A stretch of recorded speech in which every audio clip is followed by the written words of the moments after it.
Di buku apa? Juara segala milikmu. Buku inspirasi yang keberapa? Hah?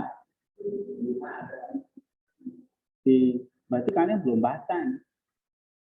Inspirasi Kalbu 5. Itu apa itu?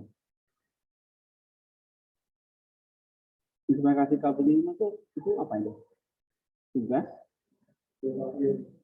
akhirnya ya. Nah, jadi tolong mulai dicicil, dibaca, lalu diringkas dalam bentuk paragraf yang baku. Ya, dalam bentuk apa? Paragraf yang baku. Oke? Ini ya. Ini kan materi bukunya.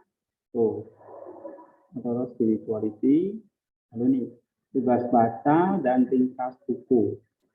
Ringkas setiap artikel dari buku Insan Kalbatin seperti tugas formasi rohani semester lalu. Ya, deadline tanggal 9 Mei 2022 buat dalam bentuk paragraf-paragraf yang baku. Supaya kalian itu benar-benar bisa nulis nanti. Ya, bisa nulis paragraf yang baik, nanti bisa menulis paper, bisa menulis jurnal. Nah, mulai dari baca buku dan ringkas. Ringkas ini adalah bentuk paragraf yang nanti kalian bisa pakai buat kutipan. Ya. Ini semua udah punya bukunya nggak? Nah, itu berapa halaman tuh? Sudah baca sampai mana?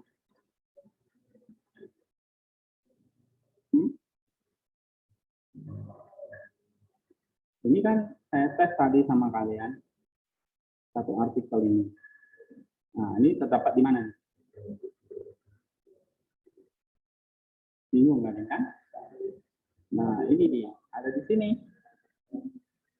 Ini kalau nggak tahu berarti ya dua kemungkinan, belum baca sampai di situ atau memang nggak tahu sama sekali. Nah, oke, kamu sampai mana? Halaman berapa? Ini? Halaman berapa? Tuh, yang mana ini yang tadi jualan ada di sini kan? Di halaman berapa itu? Ya, nanti tarik deh ya di sini. Ini halaman 231. Nah, ini. Ya. Ini ada berapa artikel ini? Kalian sudah cek ya. Jadi saya kasih tugas 1 semester. Berarti 16 minggu. Oke? Berapa bulan itu? 4 bulan. Ya. Nah, jangan sampai nanti hari hanya baru sibuk. Baru baca dan nanti dikerjaannya jadi asal-asal. Oke. Dan ini memperkaya pelajaran kita ya. Ini banyak sekali artikel-artikel yang ya. Misalnya kita coba baca satu artikel ya. Tadi halaman 231 yang ada buka bukunya. Matius 19 ayat 21.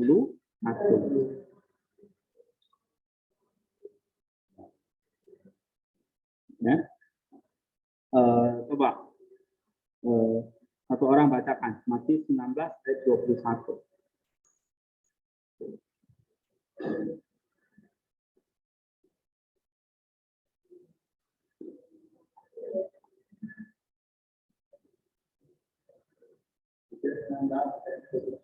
Ya.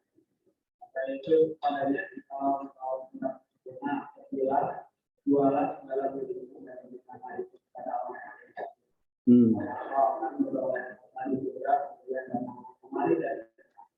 ini ya, kata Yesus kepadanya, jika engkau hendak sempurna, pergilah, jualah segala milikmu, dan berikanlah itu kepada orang-orang miskin, maka engkau akan beroleh harta di surga.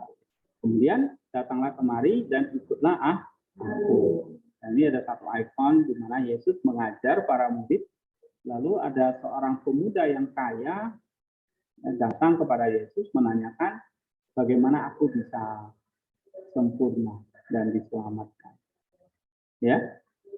Nah, lalu Yesus menjawab, kalau kamu tidak sempurna, pergi jual segala milikmu, berikan itu kepada orang-orang miskin, maka engkau akan beroleh harta di surga. Kemudian datanglah kemari dan ikutlah aku. Ini ya. Ada yang sudah pernah baca artikel ini?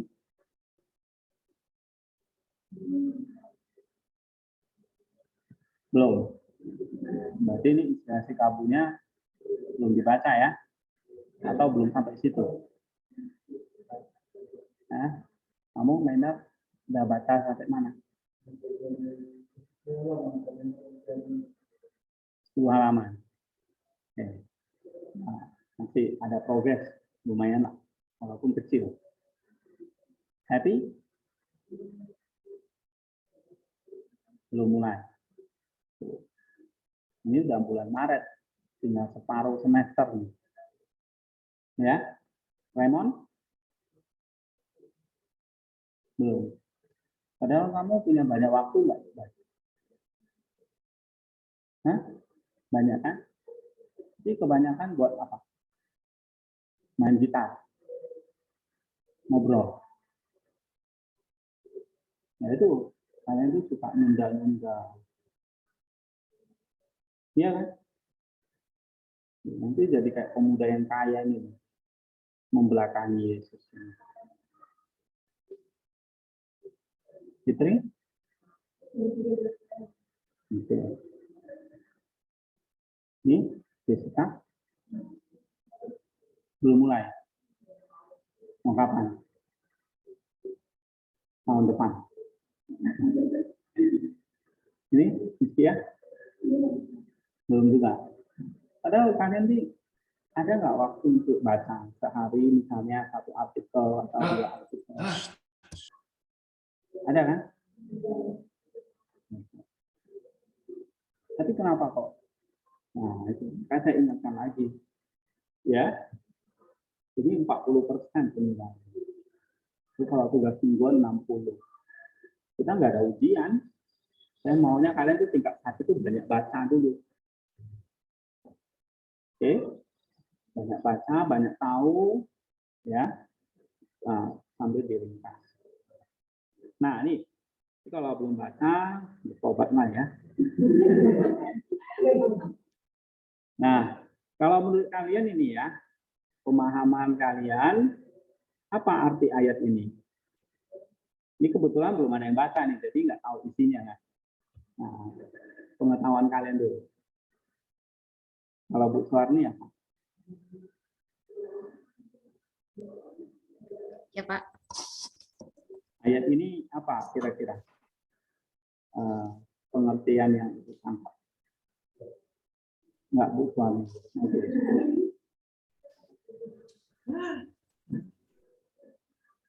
Ya, tentang seorang pemuda yang mau mengikuti Yesus.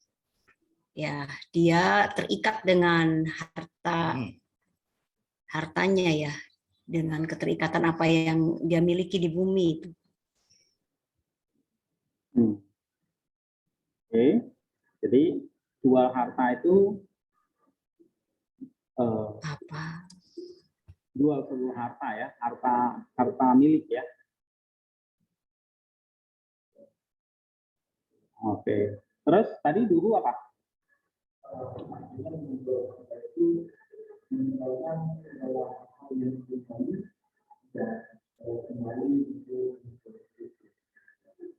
Hal duniawi itu apa?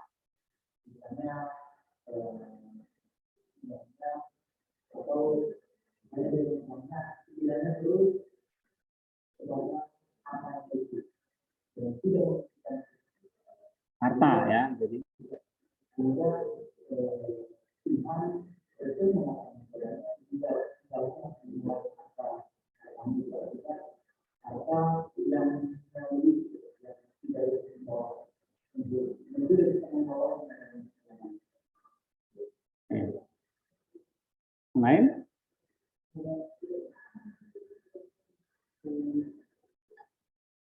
Ngomong yang keras biar terekam di sini.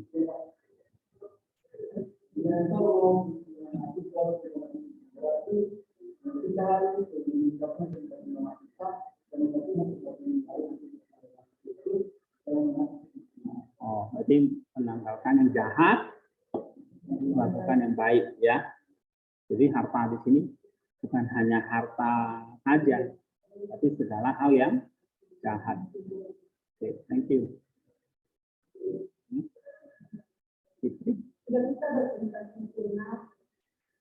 Kita meninggalkan segala hal buruk dan tujuan kita anak itu mendapatkan keuntungan itu dari harta itu.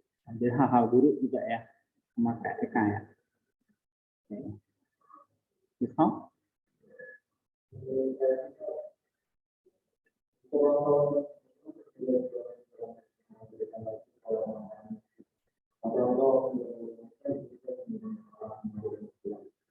Mungkin menurut saya sih kita sebaiknya itu lebih memutuskan hal-hal terjadi, lebih memutuskan hal-hal yang bersifat besar, seperti ya melakukan segala sesuatu yang kurang, yang lalu memikirkan hal-hal duniawi dan sendiri dari hal yang tidak membangun, hal yang tidak berguna. Jadi harta ini bukan hanya uang ya, tapi juga hal-hal yang tidak berguna ya, hal-hal duniawi. Misalnya apa? Hah? Oke, apa lagi? Perbuatan apa?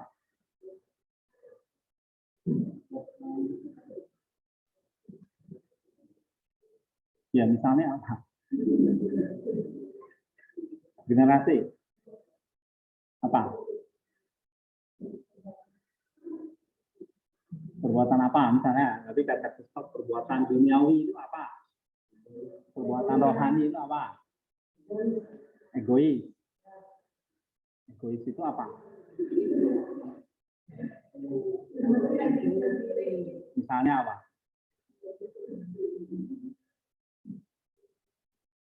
Contohnya dia lebih tidak mau berbagi. Oke, misalnya pelit, ya orang yang kaya banget tapi nggak menolong orang yang miskin. Bukan ada ya, terutama orang kaya yang bodoh ya. Nah, nanti kita juga bahas. Oke, jadi ternyata ya, tadi di sini ada yang bilang ini harta, tapi satu sisi ada yang bilang ini bukan hanya harta, itu juga hal-hal yang bersifat duniawi yang tidak kekal. Ada dua kemungkinan ya. Nah, memang dalam tradisi atau pengajaran Bapak Gereja ya, misalnya dari Saint Clement of Alexandria, nah teks ini mengajarkan supaya hidup kita jangan terikat pada hal-hal duniawi. Tadi yang dibilang sama Eka, ya, seperti materi atau kekayaan, gitu. Oke, hidup kita jangan terikat bukan hanya pada harta gitu loh, tapi semua, termasuk tadi ya ada kasih contoh keserakahan, ya kan, keegoisan, ya toh. Lalu apalagi rakus, hidup di dalam dosa seksual, ya, nah dan sebagainya. Itu passion, nafsu-nafsu yang kita mesti tanggalkan. Jadi bukan hanya masalah harta, jadi semua keinginan daging yang kita mesti lepaskan. Nah itu menurut Clement. Nah, jadi Clement itu mengatakan kita jangan terikat atau jangan dibelenggu oleh hal-hal duniawi seperti itu. Misalnya ya di sini contohnya harta milik. Karena ini pemuda yang kaya, kalau baca Matius 19 itu dia sudah melakukan itu semua ya. Dia sudah menghormati ayah ibunya, dia sudah taat hukum Taurat. Nah, tapi satu hal kalau kamu sempurna, masalah harta nih yang kamu jual. Nah, jadi menurut Clement ini pemuda yang kaya ini dia masih terikat pada hal duniawi, sehingga dia nggak bisa datang dan ikut Kristus. Oke? Tapi ada Bapak gereja yang lain, misalnya Anthony the Great, ya ini atau Antonius Agung, dia mengajarkan ini bukan hanya dia mengajarkan ini secara literal itu berarti dia betul-betul menjual seluruh hartanya lalu dia menjadi seorang rahib. Ya, kita baca kehidupan Saint Antonius. Sudah pernah baca belum? Belum ya. Nanti kalian bisa tarik di WordPress saya ya, atau di inspirasi Saint itu kumpulan Saint itu udah pernah dapat nggak? Saint yang tebal itu ratusan halaman itu. Hah? Saya udah tawarin di grup nggak ada yang minta juga. Ya. Masa belum? Ada seri 1 dan 2? Hah? Itu 1000 halaman lebih. Nanti saya minta tolong apa nih, Calvin atau teman-teman lain bisa bantu edit ya. Kalau ada kata-kata yang. Nah, di situ ada kehidupan tentang Saint Anthony the Great. Oke? Dia sebelum dia jadi rahib, dia mewarisi harta yang banyak dari orang tuanya. Nah, ketika orang tuanya sudah meninggal, dia benar-benar suatu saat dia pergi ke gereja dengan khotbah Matius 19:21 ini. Nah, lalu hatinya bergumul terus. Saya mau ikut Yesus nih. Saya mau jadi sempurna. Gimana caranya? Nah, Matius 19:21 itu secara eksplisit ya. Mengatakan apa? Hah? Iya, jualah segala harta milik, berikan itu kepada orang-orang miskin. Gitu. Nah, lalu yang dilakukan Antoni apa? Dia jual seluruh hartanya, ya. Dia punya seorang adik perempuan, lalu dia jual bagiannya, ya. Lalu bagian adik perempuan itu dia kasihkan ke seorang apa namanya? Biarawan juga, biarawati yang bisa merawat adiknya ini. Lalu apa? Setelah dia jual hartanya, dia pergi menjadi seorang rahib. Nah, itu kehidupan Saint Antonius. Ya, jadi dia sekarang jadi bapak monasteri ya. Jadi, mulai dari dia lah, mulai banyak sekali nanti itu para pertapa-pertapa di padang gurun. Mulai dari Anthony the Great. Waktu apa? Kapan dia mulai memasuki kehidupan seperti itu? Waktu dia dengarin Matius 19:21 ini. Jadi dia tafsirannya benar-benar literal. Gitu. Jual seluruh harta. Benar. 100% dia jual semua. Lalu dia hidup di dalam lalu dia jual, dia kasihkan ke orang-orang miskin dan dia hidup di dalam kemiskinan. Ya. Nah, ini dua tafsiran. Yang satu pakai pendekatan literal, nah ini dari Bapak Antonius the Great, ya, pendekatan monastik atau literal, tapi yang non monastik atau yang figuratif. Nah, ini dari Clement tadi. Yang kalian ini juga tadi ya kan, bukan hanya literal itu, bukan hanya harta ya, tapi hal-hal duniawi juga. Nah, jadi ada dua tafsiran, apakah itu literal ataupun figuratif. Ya, nah.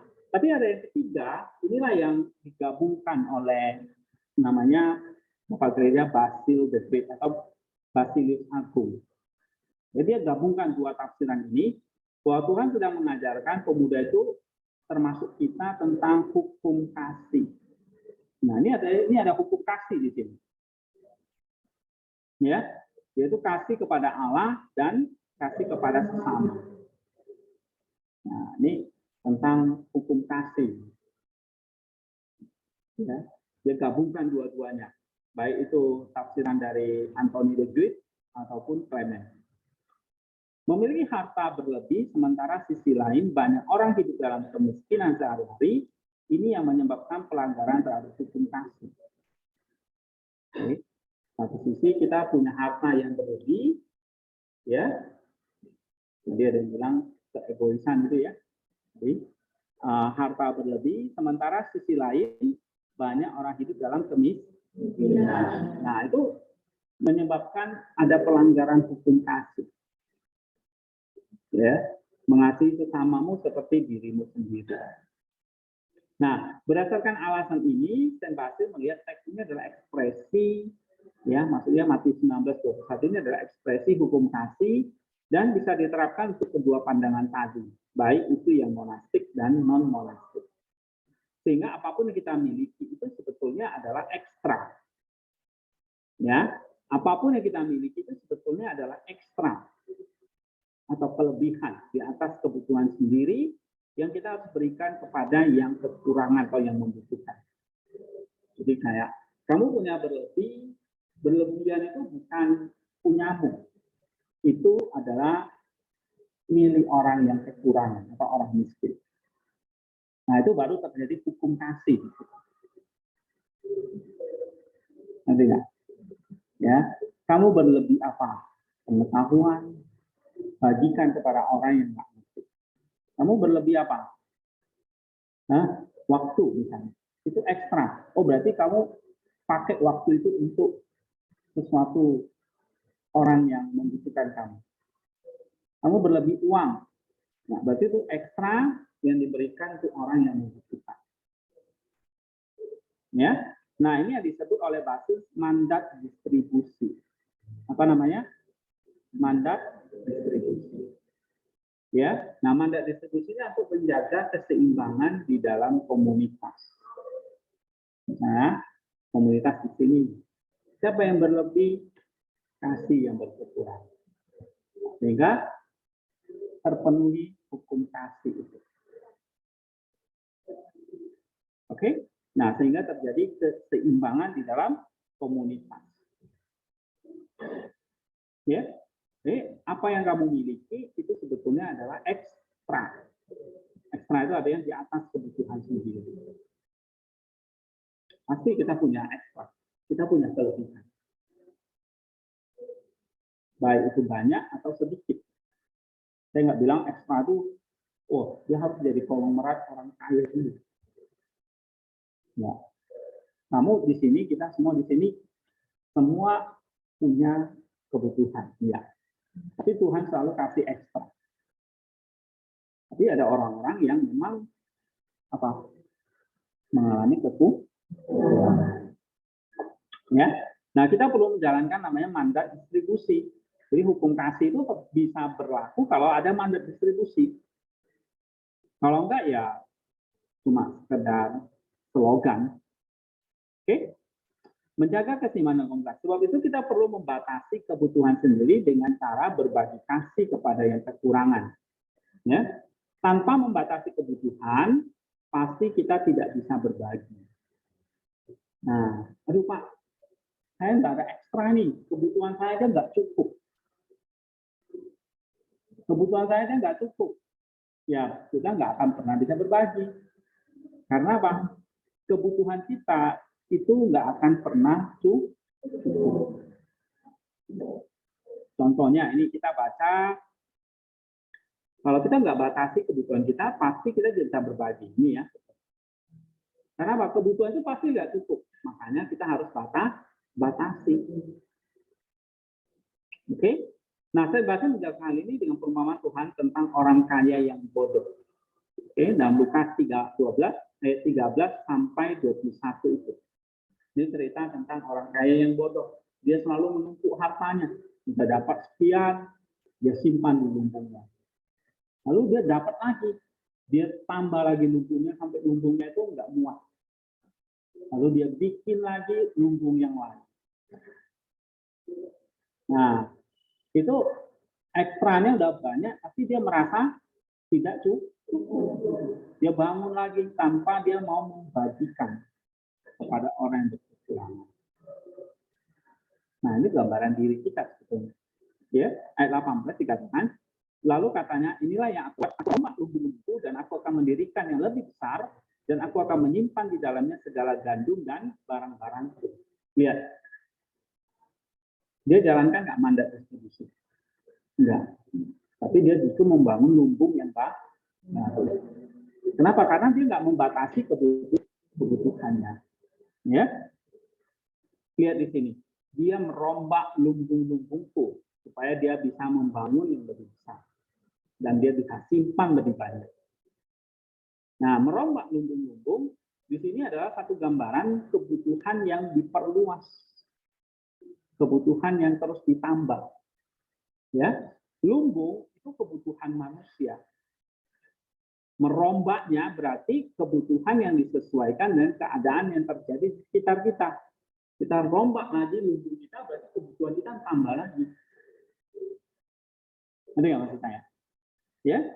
Nah, sayangnya orang kaya itu tidak berbagi ekstra yang dia miliki, sehingga dia akan terus-menerus merombak lumbungnya, dan ini adalah pekerjaan yang tanpa henti dan sia-sia.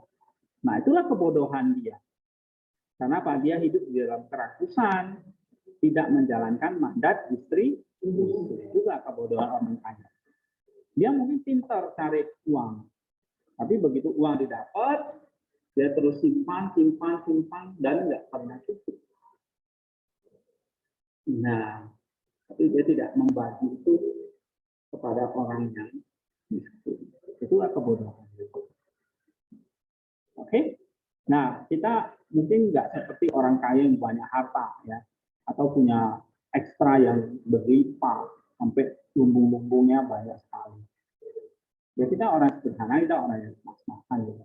Tapi pikirkan apa yang ekstra yang kita coba-coba cepat-cepat kita kasih. Jangan sampai timbul namanya kerakusan. Ya, gitu. Nah, apa ekstra yang kita miliki? Kalau enggak, nanti kita akan bangun lumbung baru. Oke?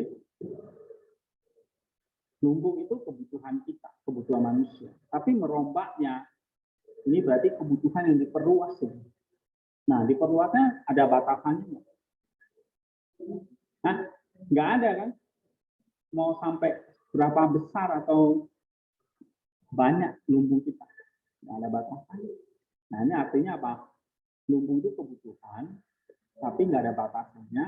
Nah, ini artinya kebutuhan kita tuh nggak ada batasnya. Ya, contoh kamu, misalnya kita punya uang sekian, 1 juta, nggak cukup. Tambah lagi 2 juta, 3 juta. Sampai berapa itu angka ada batasnya? Angkanya ada batasannya. Mau ini ada batasannya. Ini nggak ada, saya tarik sampai ujung. Ya, saya tarik sampai ujung sana nggak bisa. Nggak ada batasnya. Karena lumbung kita diperluas tanpa batas. Nah, yang perlu kita kerjakan apa? Kita mesti batasi sendiri. Stop. Stop sampai sini. Oke, ini cukup. Ini udah extra. Ya, misalnya kamu dikasih 100.000, cukup. Ekstra. Ada kamu yang bagi. Jangan sampai kamu bilang 100.000, misalnya nggak cukup. Minta lagi sama mama 200.000. Bulan depan nggak cukup lagi 300.000. 400 terusnya. Kan nggak ada angkanya, nggak ada ujungnya. Tidak ada ujungnya. Kenapa? Karena kamu selalu merasa kekurangan, lalu kamu nggak ada ekstra untuk. Sebab kamu bangun lumbung terus, tapi kamu nggak pernah nggak pernah menjalankan apa mandat distribusi. Jadi kalau kita nggak pernah menjalankan mandat distribusi, pasti kita sedang membangun lumbung. Nah, jangan bilang saya nggak ada ekstra, Pak. Ya kenapa? Karena kamu lagi bangun, pasti nggak ada ekstra. Kamu, ya, kamu dapat seberapa, di situ ada ekstra buat orang yang kekurangan. Dapat 100.000, di situ mungkin ada berapa persen ekstra untuk orang yang kekurangan.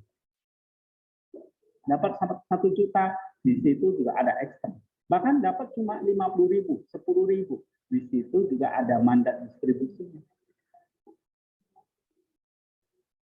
Oke? Kalau kita nggak jalankan mandat distribusi, berarti kita sedang membangun lumbung. Ya. Nah, saya berarti menyatakan menyimpan ekstra itu untuk diri sendiri sama saja seperti seorang pencuri, bahkan pembunuh. Kenapa? Karena kita mencuri hak atau ekstranya orang miskin itu. Bisa jadi pembunuh. Diambil contoh kasus kelaparan. Jika yang kaya hanya berpangku tangan dan melihat orang-orang itu mati kelaparan, bukankah ini sama seperti membunuh? Ya, kalau kamu kaya, terus kamu nggak mau bantu, orang mati kelaparan, kamu lihat aja. Itu apa yang terjadi? Kamu sebagai pembunuh, itu kata Basir ya. Sebab itu mandat distribusi ini adalah satu etika ketahanan sebuah komunitas. Jadi sebuah komunitas ini akan seimbang, akan bertahan kalau kita menjalankan apa? Mandat distribusi. Ya, penting menjaga keseimbangan. Berbagi lumbung antara kebutuhan sendiri dan orang-orang berkekurangan adalah keadilan. Nah, ya, berbagi lumbung antara kebutuhan sendiri dan orang-orang berkekurangan itu adalah keadilan. Setiap sen yang kita dapatkan di situ ada nilai keadilan sosial bagi diri kita dan orang lain. Bagi yang miskin, kata Sen Basil, haruslah bekerja keras supaya dia juga tidak terjebak kepada hutang-hutang. Jadi mesti adil. Orang kaya berbagi yang miskin, orang yang miskin harus bekerja keras memenuhi kebutuhannya supaya tidak terjebak kepada hutang. Banyak sekarang yang hutang-hutang. Kenapa? Karena tidak bekerja. Karena maunya menipu, tidak mau bekerja, minta-minta. Nah itu tidak boleh. Tapi kalau kita punya ekstra, kita wajib berbagi dengan mereka, wajib bekerja. Ya, nah ini harus dicontoh ya apa yang saya harap waktu kalian baca buku ini dapat satu pelajaran. Ya, nah berarti kalau kalian saya suruh ringkas misalnya nih satu paragraf, apa yang mesti kalian? Nah kalian sudah tahu kan? Oh, ini menjelaskan tentang mandat distribusi, hukum kasih. Ya, dalam hukum kasih itu ada mandat distribusi. Mandat distribusi itu berarti apa? Ada ekstra yang kita mesti bagi. Artinya apa? Jangan terus memperluas lumbung, batasi lumbung, batasi kebutuhan. Ya, Tuhan kasih berkat lebih, bagikan, jangan simpan sendiri. Nah itu artinya tidak merombak. Lalu disitulah akan nanti tercipta namanya ketahanan atau keseimbangan dalam satu komunitas. Mudah dikerjakan? Belum tentu. Nah, tapi kita terus harus diingatkan gitu. Oh iya, saya diingatkan ini pelajaran di kelas. Ya, oh ada buku yang saya baca atau artikel yang saya baca atau pelajaran di kelas yang saya, nah itu mengingatkan kita untuk menjalankan. Nah itu gunanya kalian salah satu misalnya kalian baca buku ini. Ya, jadi buku ini bukan hanya sekedar ya mempersulit lah ya atau menambah pengetahuan, tapi buku ini memang ya buat kebaikan kita, ya, kita bisa terapkan. Oke, ini satu contoh. Jadi setiap minggu kita akan coba bahas satu artikel ya dari buku ini sehingga buku ini juga nggak hanya saya baca tapi bisa dapat keterangannya, penjelasannya yang lebih bagus ya. Oke, sekarang kita lanjutkan materi kita. Terakhir sampai asketisme ya. Nah, jadi kalau asketismenya kan saya suruh kalian tuh membaca Singgasarion, leksionari, lalu sembahyang. Nah, dikerjakan sejauh mana itu? Akhirnya, berarti sampai hari ini jam berapa? 4. Berarti 28 artikel. Nah, sudah sejauh mana? Nah, sudah sejauh mana?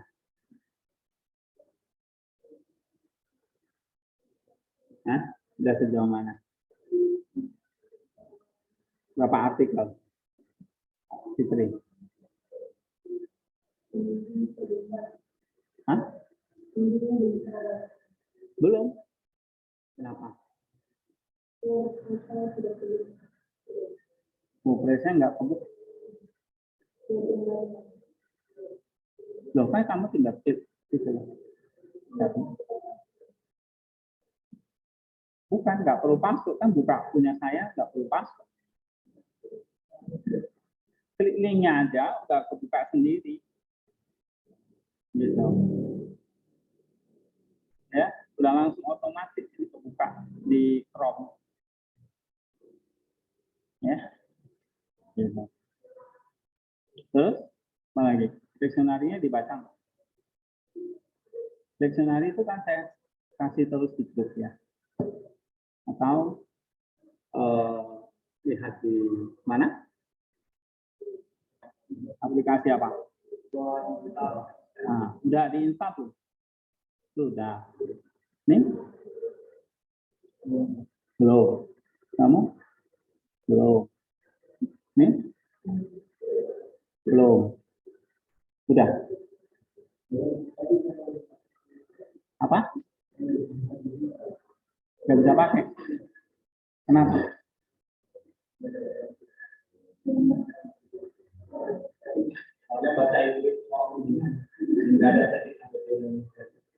Oh, diajarin. Ya, sini. Udah install. Udah. Di mana? Di handphone. Oke, udah pernah baca? Iya, bahasa Inggris. Ini kan bisa lihat bahasa Indonesia-nya kalau ayat Alkitab. Ini? Nah, tuh, kalian tuh suka nunda-nunda gitu ya. Jadi kapan kalian bisa? Ya saya gimana ya? Mesti disiplin ya. Artinya ya satu hari satu dibaca. Nah kalau kalian tunda, ya besok nggak jadi 2, besoknya lagi jadi 3. Kayak gitu. Ya, ini materi saya ajarkan sih gampang gitu. Saya cerita ini satu hari juga bisa. Tapi kalau kalian nggak ada praktiknya ya saya juga males gitu. Ya, saya minta sederhana, baca satu hari satu artikel, komentari gitu. Kalau kalian nggak kerjakan ya berarti untuk apa saya ajarin? Gitu. Ya kan? Karena yang sederhana kalian nggak kerjakan. Gitu. Ya. Nih, happy? Sudah berapa artikel yang dibaca?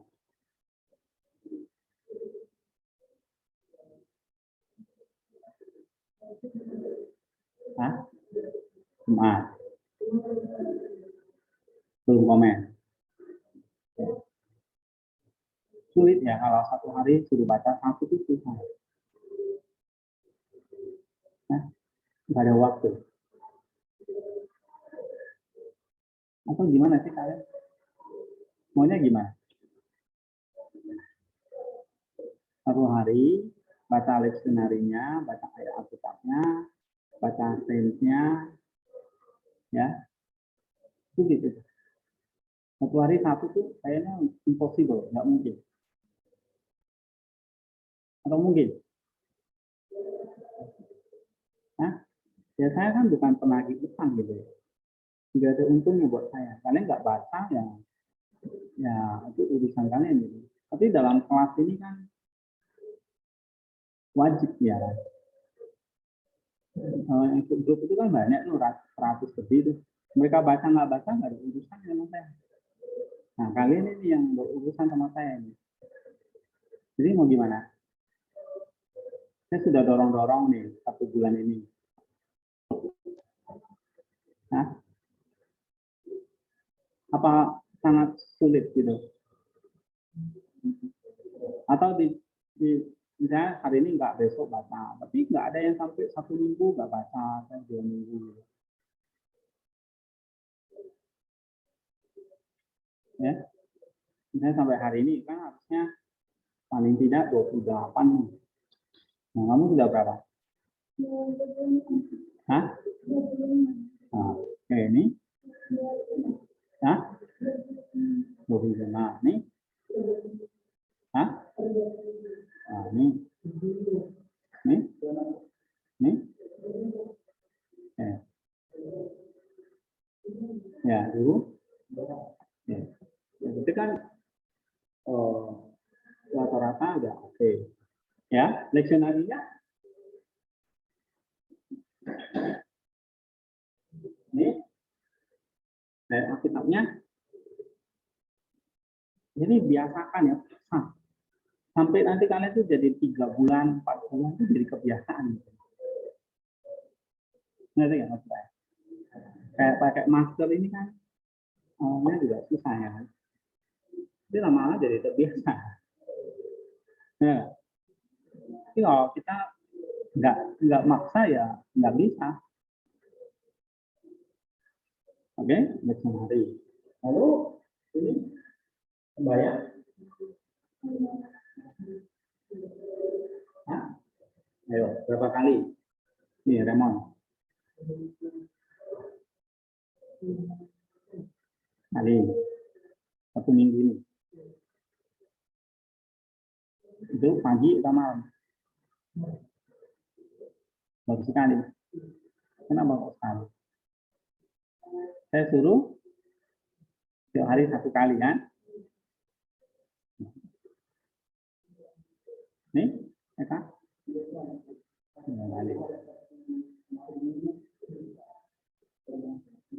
Minggu lupa. Tuhan nggak lupa makanya.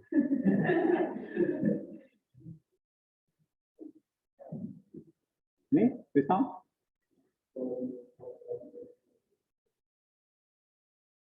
Mana? Kamu aktif saya ada berapa? Hah? 24. Lalu ininya?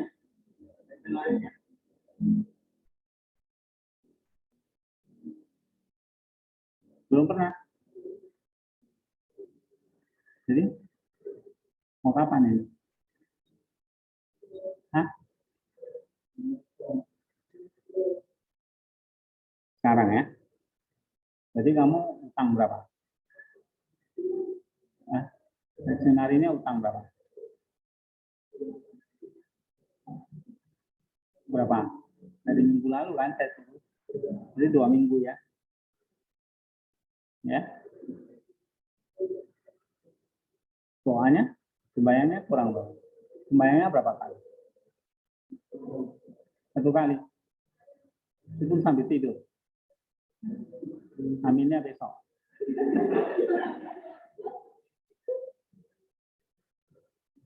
Nah, itu kalian. Ayah. Ya. Jadi coba ya, lebih lagi. Oke.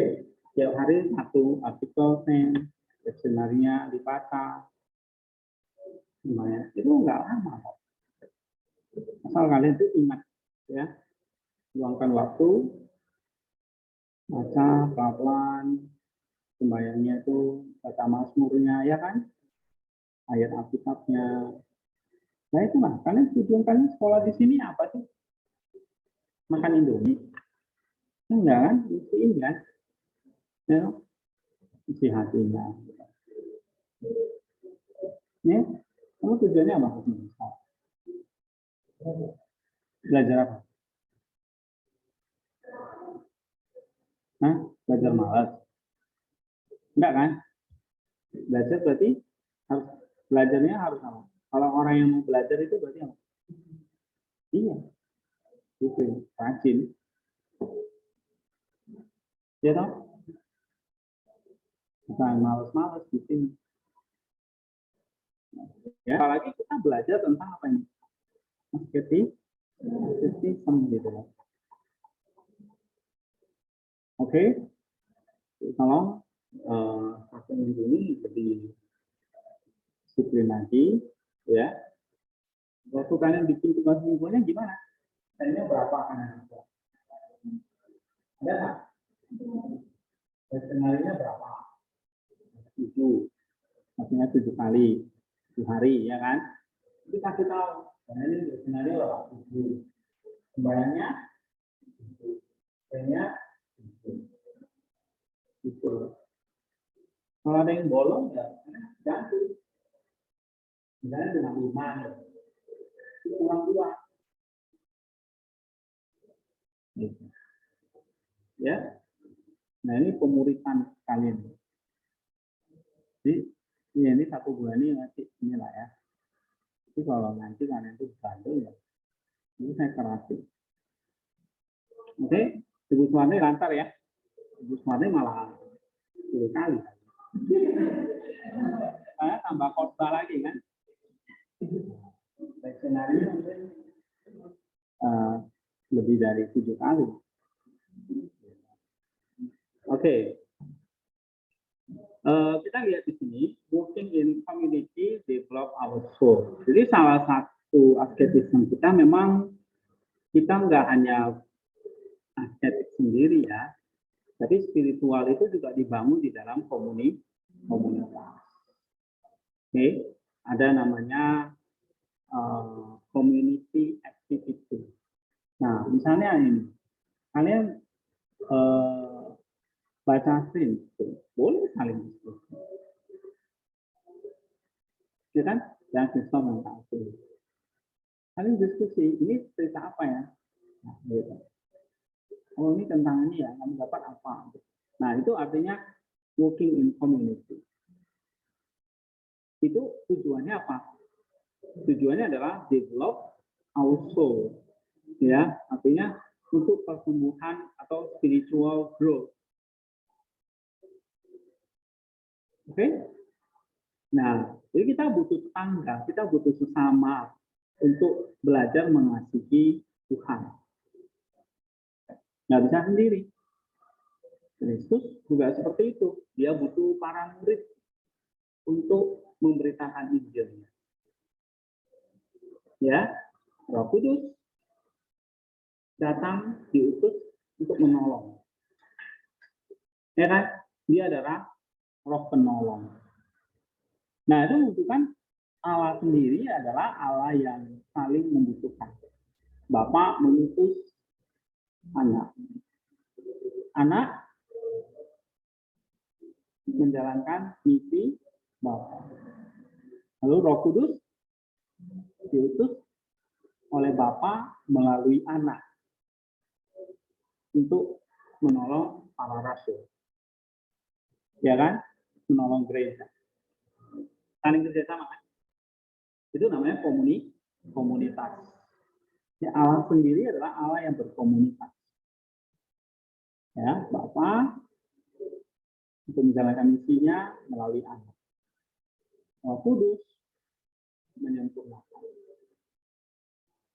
menguduskan. Ya, nah, seperti itu Allah kita. Nah, karena kita adalah ciptaan Allah, gambaran dari Allah, ya kita juga seperti Allah yang berkomunitas. Dia membutuhkan sesama atau tetangga. Baru di situ kita bisa bertumbuh. Ya. Gitu. Misalnya apa sih dalam segala hal ya. Ya tadi, kalau tadi kita belajar mandat distribusi, itu membuktikan kita tuh butuh sesama. Ya. Nah, ini adalah satu proses kita bertumbuh secara spiritual. Oke? Nah, sekarang kita lihat ini.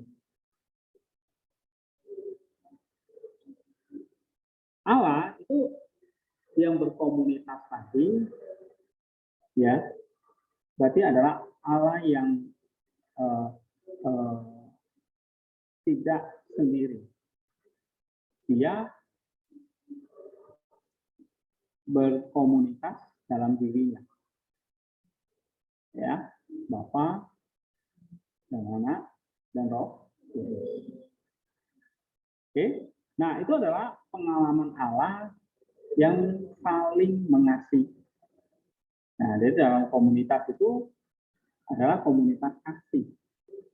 Karena dengan kasih itu baru nanti ada apa namanya? Ada growth ya, ada pertumbuhan. Nah, karena kalau dalam komunitas itu ya saling membutuhkan sesama, tapi sesamanya nggak saling peduli itu gimana? Kan bisa hancur ya komunitas itu kan? Ya nggak seimbang. Gitu. Nah, mungkin ada percemburuan, ada iri hati kan bisa itu ya, ada perselisihan, ada konflik, intrik dan sebagainya. Nah itu komunitas yang nggak seimbang, ya. Gitu. Nah apakah komunitas Allah itu seperti itu? Dalam diri Allah itu ada seperti itu? Nah, dalam diri Allah itu adalah komunitas kasih. Gitu. Ya. Maka komunitas yang kita ciptakan itu adalah komunitas yang apa namanya mengasihi. Ya, Allah, karena Allah kita itu adalah Allah Bapa, Putra, dan Roh Kudus yang semuanya adalah satu esensi, tapi tiga pribadi yang hidup berkomunitas.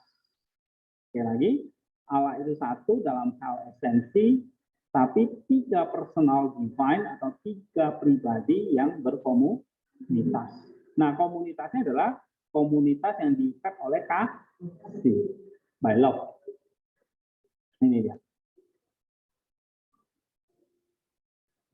Oke, nah ini komunitas yang dibound, diikat oleh kasih. Maka komunitas kita itu juga adalah komunitas kasih. Karena Bapaknya kita adalah ciptaan atau gambaran dari Allah yang kasih tadi. Oke? Nah, dari situlah kasih itu di dalam komunitas itulah yang kita membuat kita itu bisa bertumbuh menjadi seperti dia. Contoh misalnya keluarga, itu komunitas kasih.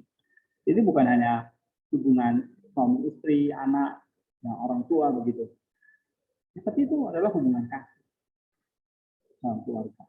Begitu juga misalnya dalam konteks yang lebih besar gereja atau komunitas kita seperti ini. Ya, itu mencerminkan apa? Komunitas kasih. Karena tadi kita komunitas kita itu dicipta oleh kita sendiri, dicipta oleh Allah yang penuh kasih. Oke? Nah, sehingga Allah itu menginginkan kita untuk mengasihi, gitu ya.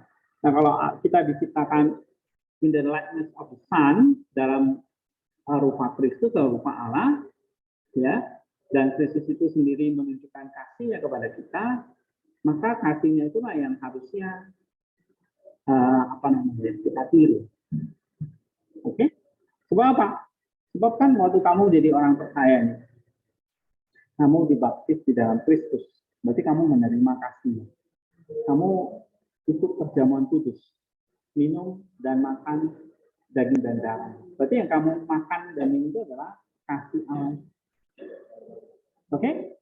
Jadi kasih itu bukan cuma di surga ya, tapi memang kamu terima dalam Kristus melalui Roh Kudus. Nah, terus kamu hidup bersama ini. Nah, itu haruslah terlihat gitu. Karena setiap orang, setiap masing-masing ini apa? Sudah ada di dalam Kristus. Dibaptis menerima Kristus. Nah, jadi setiap orang itu sudah membentuk dirinya adalah komunitas kasih. Nah, lalu gimana nih? Kalau itu adalah komunitas kasih yang kamu terima dari Tuhan, berarti kan perlu penglihatan. Ya, perlu kelihatan. Oke? Apa misalnya contoh? Komunitas seperti Allah, Bapa mengasihi anak, anak mengasihi Bapa. Ya, Bapa mengasihi anak melalui Roh Kudus, Roh Kudus mengasihi anak dan Bapa, Bapa mengasihi anak mengasihi Bapa. Nah, saling mengasihi. Gitu. Di antara bertiga itu nggak ada konflik. Ya, 3 pribadi yang saling berkomunitas di dalam kasih. Nah, ini yang kita mau coba hidupi.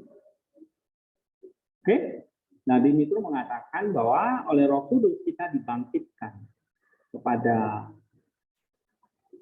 hal-hal ilahi, dan hal-hal ilahi itulah yang apa namanya? Kayak tadi kamu percaya kepada Kristus, kamu dibaptis, kamu menerima perjamuan kudus. Itu hal-hal ilahi itu masuk. Ya. Sehingga begitu kumpul di sini, itu menjadi komunitas kasih yang menerima apa? Kasih ilahi. Ya. Nah, ini yang harusnya apa namanya ya?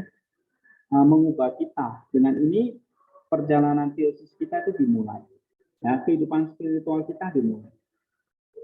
Ya, as Christians starting on the lower state of spiritual, that we have our consciousness and consciousness by the Holy Spirit.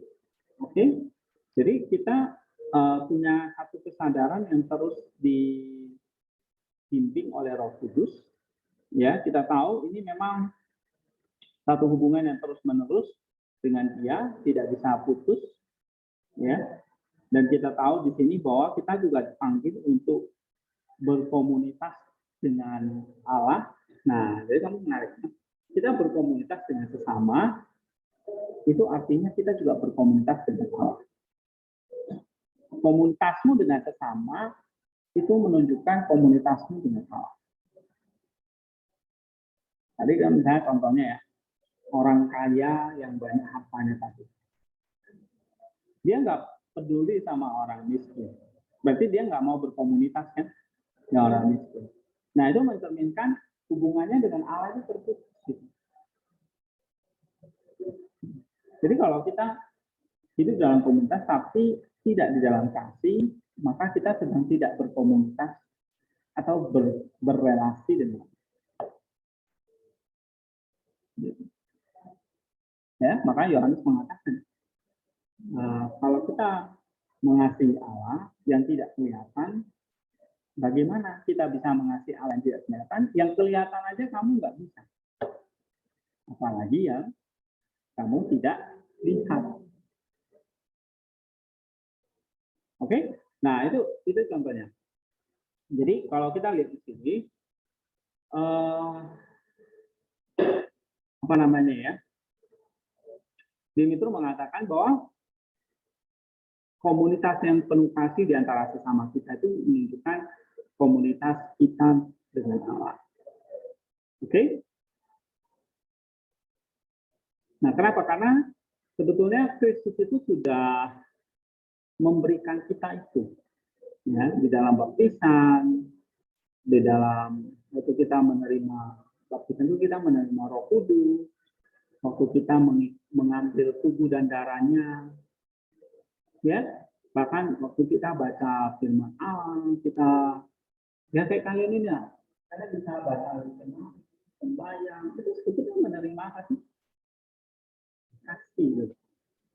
Makanya heran ya, kenapa kok orang Kristen itu bisa saling membenci, membunuh? Heran sekali. Kenapa? Ya tadi, dosa menghalangi kita itu, atau dosa itu membunuh semua kasih yang kita terima dari Allah. Ya, nah maka di sini penting ya bahwa kita menyadari ya, artinya gini, Kristus itu sudah datang dan tinggal dalam diri kita. Dia menyatu dalam diri kita, bertumbuh di dalam diri kita. Ya. Nah, di sini dia harusnya diberi keleluasan untuk menghapus dosa kita. Nah, ini butuh proses. Kalau enggak, misalnya ya, apa yang kamu baca, apa yang kamu lakukan, Itu kan sebetulnya memberi kesempatan ya, kasih itu untuk bekerja. Nah, beri kesempatan. Oke, biarkan Kristus itu bekerja. Jangan jangan kamu buru-buru matikan. Ya, contohnya, misalnya hari ini kita baca ini ya. Nah, tadi kita baca ini ya. Kan kamu baca firman Tuhan ini kan. Nih misalnya ya, Matius 19 ayat 21 nih ya. Ya kan? Nah, kamu baca, kamu ngerti. Di situ biarkan Roh Kudus mulai bekerja. Jangan kamu buru-buru mati. Nah, berarti gimana caranya? Caranya adalah kamu coba berikan kesempatan Roh itu bekerja. Coba pikirkan, coba luangkan, coba kamu ekstra apa. Nah, gitu. Nah, nanti kamu balik asrama dalam komunitas itu, oke? Nah, coba apa nih mandat distribusi? Nah, jangan buru-buru kamu matiin. Kamu matiin artinya ya udah. Kamu lupain gitu. Kamu nggak kerjain. Kayak gitu. Ya. Nah, ini misalnya contoh. Jadi, waktu kalian dengar firman Allah itu yakin, itu adalah kasih Allah yang kalian pakai untuk kalian terapkan dalam komunitas.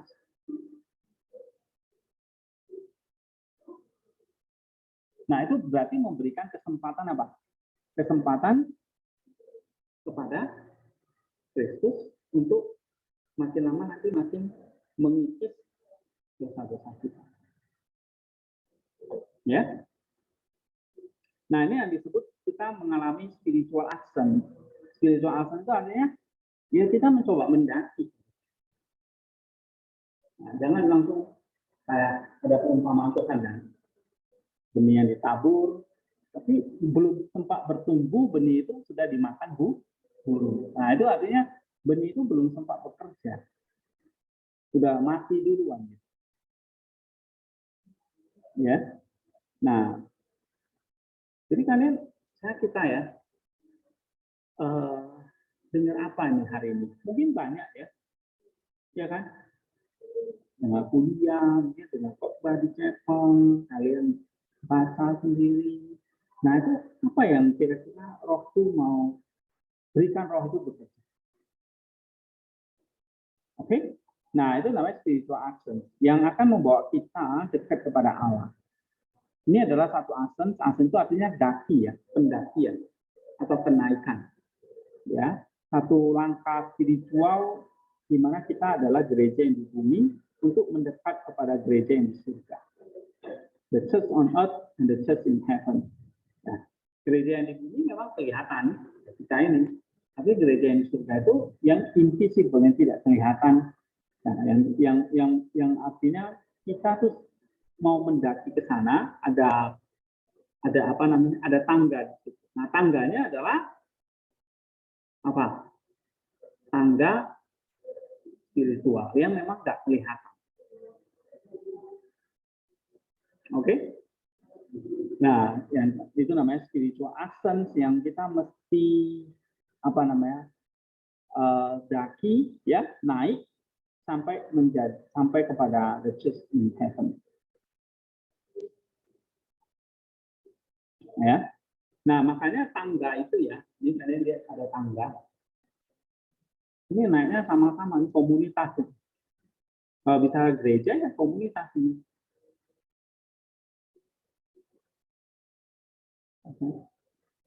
Ya, nah tetapi kamu lihat tuh ada iblis di bawahnya yang tarik-tarik ya kan?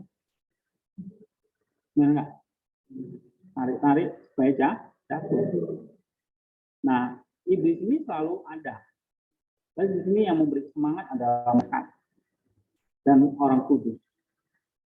Nah, ini scene yang kalian baca ini mereka memberi semangat kalian itu naik tangga menuju kepada gereja di surga ini. yaitu Kristus ini. Ya kan? Gitu. Tapi apa namanya? Ada spiritual ascension.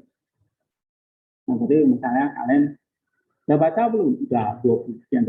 Itu udah naik tangga berarti. Daripada sebulan yang lalu nggak pernah baca kan? Sekarang sudah 20 sekian. Nah, berarti udah satu tangga. Nah, tinggal leksionarinya. Leksionarinya masih jarang ini. 1-2 orang.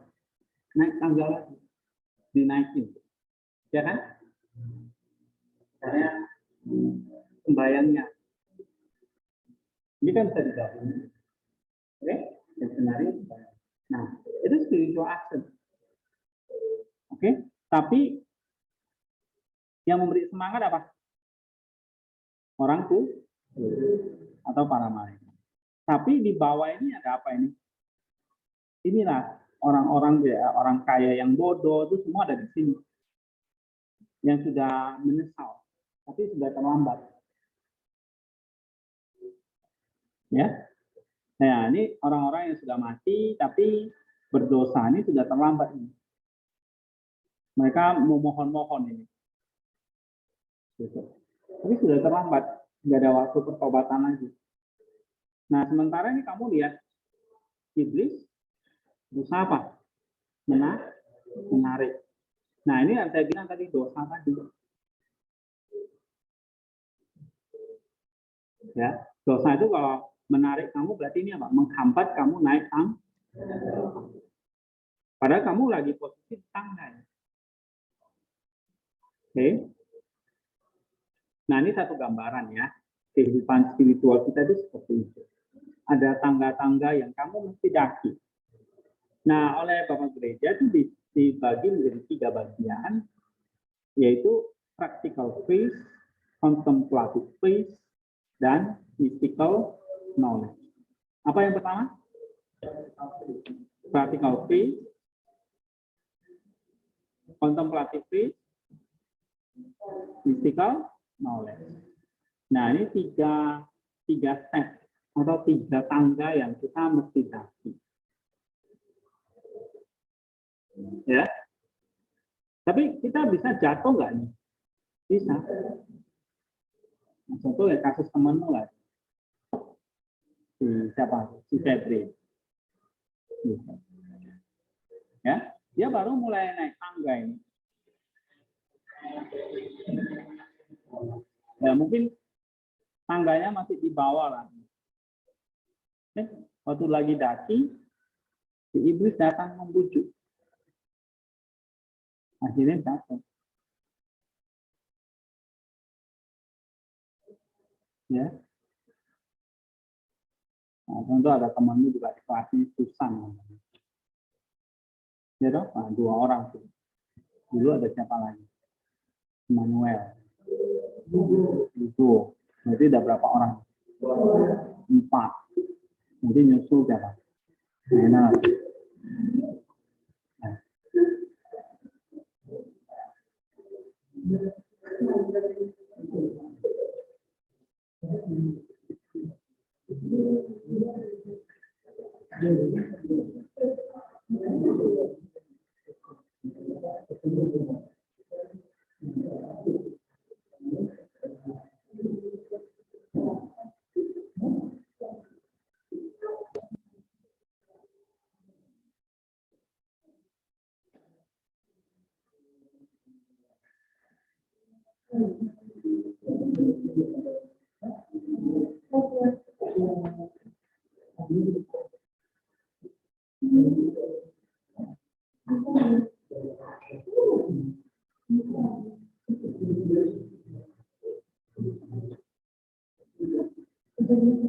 Punjab.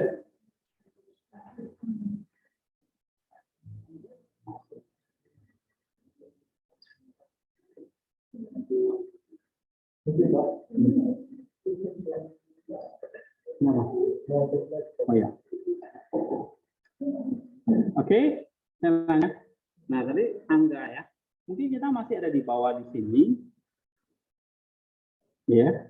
Tapi waktu kita mau naik, tangga pertamanya apa? Praktik. Oh. Nah, praktikal ini yang memang yang harus kita lewati. Jadi kalau kita gagal, kita jatuh. Gitu. Ya. Nah, nanti kalau berhasil masuk ke tangga kedua namanya apa? Kontemplatif.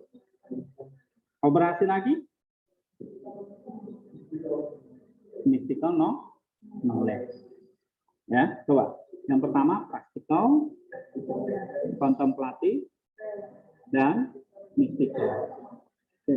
Praktikal itu apa sih? Praktikal ini adalah tahap di mana kita mengerjakan, doing things, mengerjakan hal-hal yang tadi yang saya bilang ya, yang Tuhan kehendaki.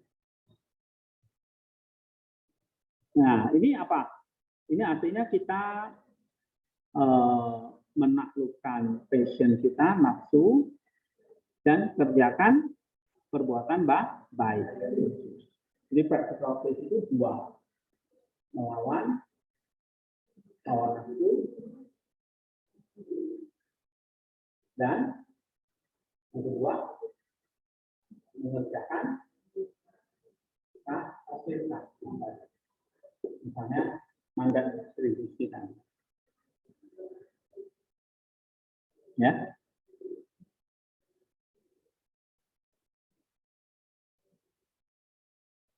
Oke, nah itu practical faith. Nah, bagaimana kita mengatasi passion dan melakukan kebajikan. Nah, tujuan praktikal ini adalah membebaskan kita dari hawa nafsu. Nah, kalau kita dibelenggu oleh hawa nafsu dan kita tidak mau membebaskannya, nanti kita bisa ditarik oleh iblis. Tadi contoh yang saya bilang dari temanmu itu. Oke. Nah, yang kedua, contemplative faith. Contemplative faith itu artinya apa? Nah, waktu kita sudah mulai bisa membebaskan diri kita dari hawa nafsu tadi, maka kita bisa masuk ke tahap yang kedua, itu namanya contemplative. Artinya di sini ada reintegration, unity, and simplicity. Jadi fokus kita itu adalah kepada Allah. Nah, ini contoh contemplative faith itu misalnya Rasul Paulus. Nah, dia sudah berhasil mencapai itu. Rasul Paulus mengatakan, hidupku adalah Kristus dan mati adalah keuntungan. Mati adalah untung, hidup adalah Kristus. Itu orang yang sudah mencapai apa namanya? Contemplative faith. Memang dia mengatakan hidupku hanya untuk Kristus. Ya, segala sesuatu itu sudah cukup bagi dia. Aku tidak mengalami kekurangan lagi. Nanti belum hujan. Ya, hidupku adalah Kristus dan mati adalah keuntungan. Nah, coba kamu pikirkan ya, Rasul Paulus yang dipenjara, lalu apa? Lalu dia bisa mengatakan, hidupku adalah Kristus, mati adalah untung. Berarti apa? Dia sudah bisa mencapai apa? Kontemplatif. Artinya memang dia sudah menyadari hidupku itu hanya fokus kepada Allah. Ya, dia sudah membersihkan semua nafsunya, dia nggak kejar lagi hawa nafsunya, dia nggak kejar lagi yang namanya hal-hal duniawi. Yang dia kejar memang tadi hidupku adalah Kristus. Bisa nggak kita mencapai itu? Bisa. Ya. Nah, lalu yang ketiga, ini mystical knowledge. Mystical knowledge memang ini hidup yang memang sudah diterangi oleh Allah sendiri. Ya. Oke. Jadi apa namanya hidup yang memang. Nah, ini contohnya saya ambil contoh Rasul Paulus tadi. Ketika mengatakan hidupku adalah Kristus, mati adalah untung. Nah, dia mencapai yang namanya mystical knowledge. Mystical knowledge itu artinya apa namanya? jiwa dan raganya, walaupun dia harus mati di penggal, ya itu sudah nggak ada nggak ada masalah. Ya, yang ada dalam dirinya itu hanya penuh dengan kasih Allah, sehingga dia memang rela mati. Nah itu satu tahap spiritual yang sudah tinggi, mystical knowledge itu. Jadi dia nggak peduli lagi dengan hal-hal duniawi, yang dia peduli itu Allah itu sendiri. Dia mencapai namanya ecstasy of love, satu kasih yang benar-benar murni dari Allah. Ya kan? Nah, kamu misalnya baca para saints itu, ya kan? Ya kan? Itu orang yang sudah tahap sampai mana? Praktikal, pasti, kontemplatif, mystical, sudah sampai di situ. Jadi memang hatinya, pikirannya semua sudah terang. Nah, kita bisa lihat misalnya para rasul, para martir, ya.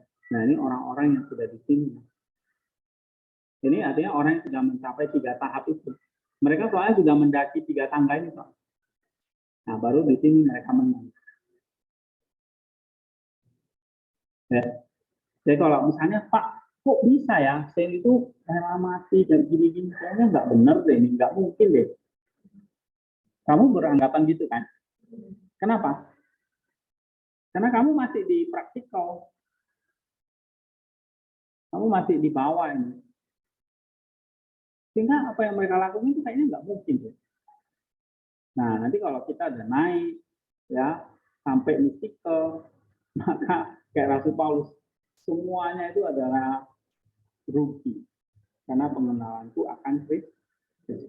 Ya, baca Filipi pasal 2.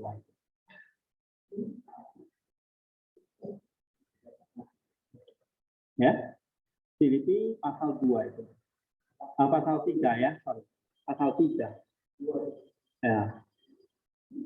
Contoh Rasul Paulus itu. Yang dia nggak hanya level praktikal lagi, tapi juga sampai apa? Kontemplatif, bahkan mystical. Ya. Oke. Nah, bisa ya nanti baca Filipi pasal 3 itu, semuanya dianggap sampah. Benar nggak?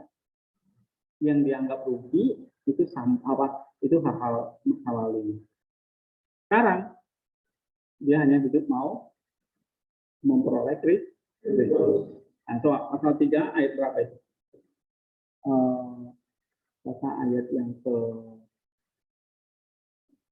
15 ya tadi ya. Coba. Filipi 3. Ya.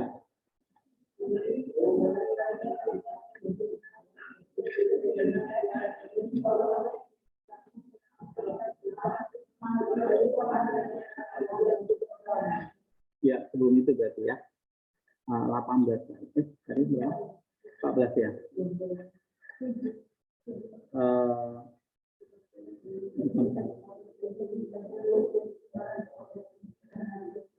Right. 14 maksudnya itu. Dari 13 lah ya, 13 14 coba baca.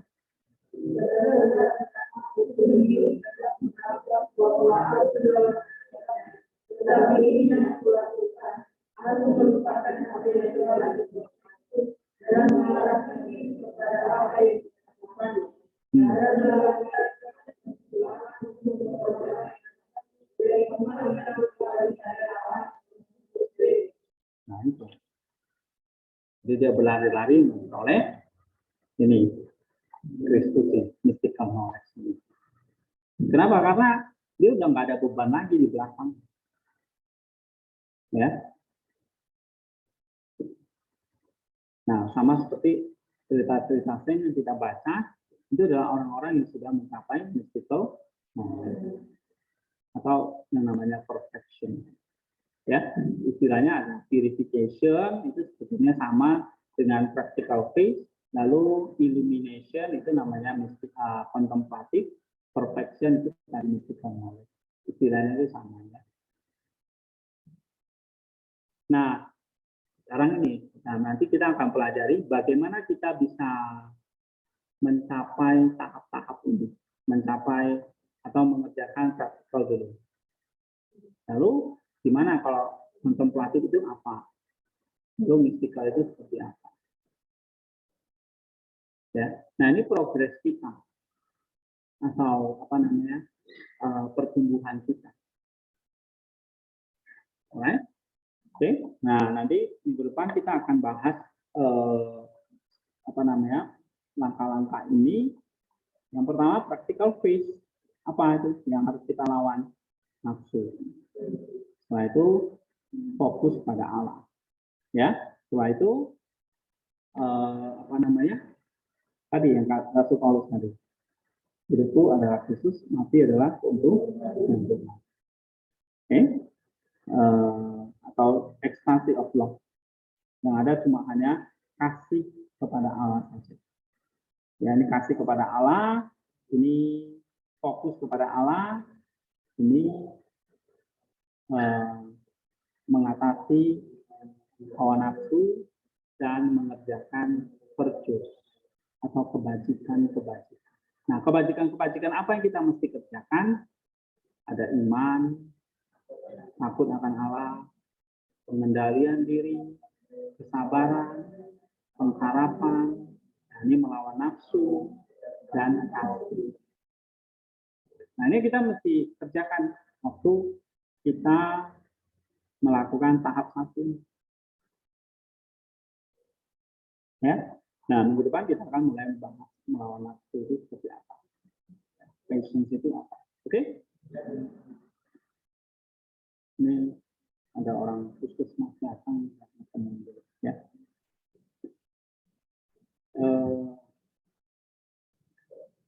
Mari kita berdoa.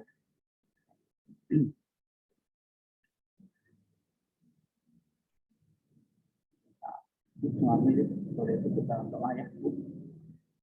Kita semua.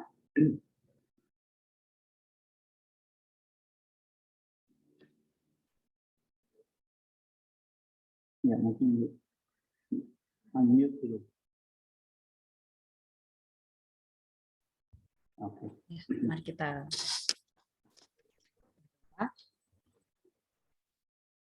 Bapak, kami bersyukur buat kesempatan siang hari ini. Kami kembali dapat mengikuti kelas pemuritan di mana banyak hal yang kami pelajari Tuhan untuk terus membangun spiritualitas kami Tuhan menuju kepada kesempurnaan di mana Engkau membawa setiap kami untuk kami menyatu dengan Engkau Bapa.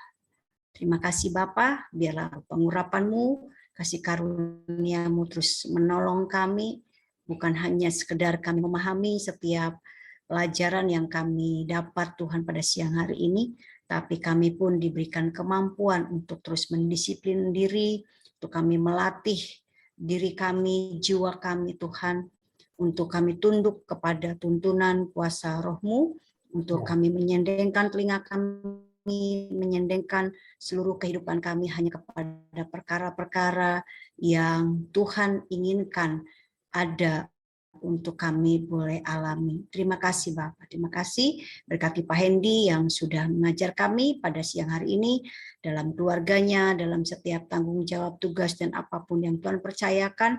Tuhan memberikan kelengkapan, Tuhan memberikan kekuatan, kasih karunia-Mu, hikmat-Mu Tuhan, dan berkat-Mu senantiasa menuntun kehidupan Pak Hendy Bapak. Terima kasih Bapak dan teman-teman kami yang ada di kelas, Tuhan juga berkati dengan kesehatan, dengan terus kekuatan di mana mereka sampai kepada tujuan akhir untuk mereka dibentuk menjadi seorang hamba-Mu yang Tuhan mau pakai lebih lagi di masa muda mereka Bapak.